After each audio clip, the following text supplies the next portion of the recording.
లక్ష్మణ్ గారు, లక్ష్మణ్ గారు మ్యూట్లో ఉన్నట్టు ఒకసారి చూడండి. తీశారు, చెప్పండి. అందరి వర్షన్ విన్నారు మీరు. ఏది ఏమైనా కూడా శాంతి భద్రతల పరిరక్షణ విషయంలో ప్రభుత్వంలో అధికారంలో ఎవరున్నా కూడా వారికి బాధ్యత ఉంటుంది. వీలైన మేరకు కంట్రోల్ చేయాల్సినటువంటి అవసరం ఉంటుంది. కొన్ని అనుకోని సంఘటనలు స్పాంటేనియస్ గా జరుగుతాయి. అవి ఎవరు కూడా ఏ సందర్భంలో కూడా ఆపలేరు. ఏ ప్రభుత్వంలో హత్యలు జరగలేదు, ఏ ప్రభుత్వ హయాంలో దాడులు జరగలేదు. నేను 43 సంవత్సరాలుగా చూస్తున్నా జర్నలిస్ట్గా. ఎక్కడ దాడులు, ఏ ప్రభుత్వ హయాంలో దాడులు ఆపగలిగారు?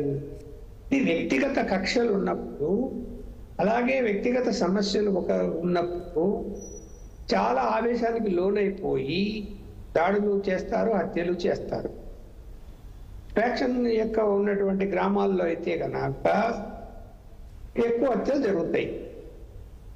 సరే, కాలక్రమేణా పరిస్థితులు మారాయి కాబట్టి ఈ సోషల్ మీడియా వచ్చిన తర్వాత, అలాగే గ్రామీణ ప్రాంతాల్లో ఉన్న పిల్లలందరూ కూడా చదువుకోవడము, మంచి ఉద్యోగాలకి వెళ్ళిపోవటము, ఫ్యాక్షన్ ప్రోత్సహించకుండా దూరంగా ఉండటము వలన కూడా ఫ్యాక్షన్ తగ్గిపోతూ వచ్చింది. కానీ రాజకీయ కక్షలు, వ్యక్తిగత కక్షలు అవి అంత సులభంగా పోవు. ఇప్పుడు మీ ప్రభుత్వ హయాంలో మమ్మల్ని ఇలా వేధించారు కాబట్టి, మమ్మల్ని అనేకంగా మానసికంగా క్షోభపెట్టారు కాబట్టి, దాడులు చేశారు కాబట్టి మేము కూడా చేస్తాము అనేటువంటి పద్ధతిలో మళ్ళీ ఇప్పుడు వచ్చినటువంటి తెలుగుదేశం అధికారంలోకి వచ్చినప్పుడు కార్యకర్తలు లేకపోతే నాయకులు అలా ఆ ధోరణిలోనే వెళ్తారు.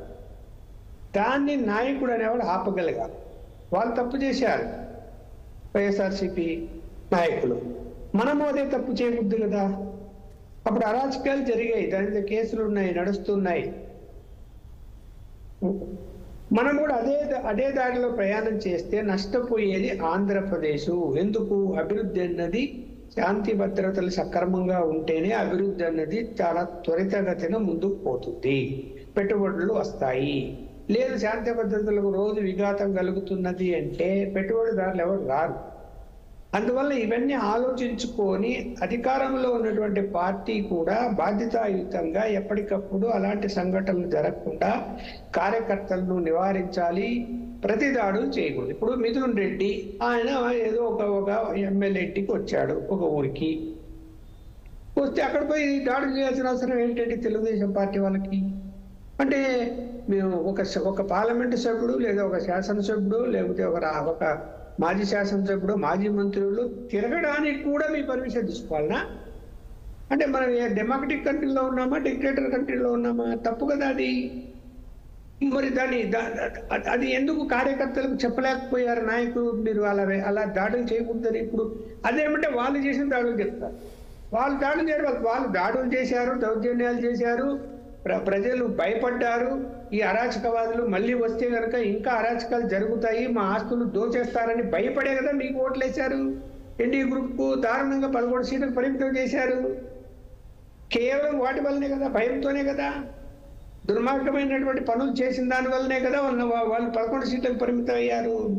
మీరు కూడా అదే దారిలో పోవాలి అని అనుకుంటే అది పొరపాటు. మళ్ళీ మీకు కూడా అదే లెసన్ చెప్తారు ప్రజలు. అందువల్ల ఏంటంటే నేను ప్రభుత్వం ప్రోత్సహిస్తుంది లేకపోతే తెలుగుదేశం పార్టీ ప్రోత్సహిస్తుంది అని చెప్పడం లేదు. స్పాంటేనియస్గా జరుగుతాయి, కానీ వాటిని పోలీసు వ్యవస్థ ద్వారా అరికట్టాలి. ఎక్కడన్నా శాంతి భద్రతల పరిరక్షణ సమస్య వచ్చినప్పుడు పోలీసులు ముందు జాగ్రత్త చర్యలు తీసుకోవాలి. ఓకే, మిథున్ రెడ్డి ఇక్కడ వస్తున్నాడు, గొడవలు జరిగే అవకాశం ఉందేమో అని చెప్పి ముందు రోజు రాత్రే బందోబస్తు పెంచాలి. అలాగే తెలుగుదేశం కార్యకర్తలకు కూడా మీరు ఇళ్ళలోంచి బయటికి రావాలి. ఇంతకుముందు ఏం చేసేవాళ్ళు? బయటికి రానియకుండా ఇళ్లలో కట్టడి చేసేవాళ్ళు కదా పోలీసు వాళ్ళు. తెలుగుదేశం వాళ్ళని బయటికి రానిలేరు కదా. ఏదైనా ఇష్యూ వచ్చినప్పుడు ఇంటి దగ్గర పోలీసు వాళ్ళు కాపలా ఉండేవాళ్ళు కదా, బయటికి రానికుండా హౌస్ అరెస్టులు చేసేవాళ్ళు కదా. ఎందుకు ఇక్కడ ఇంటెలిజెన్స్ వ్యవస్థ విఫలమవుతుంది? ఎందుకు అక్కడ లోకల్ పోలీసులు విఫలమవుతున్నారు? ఇది సమీక్షించుకోవాలి ప్రస్తుత ప్రభుత్వం. సమీక్షించుకొని జరగకుండా ఆపగలగాలి.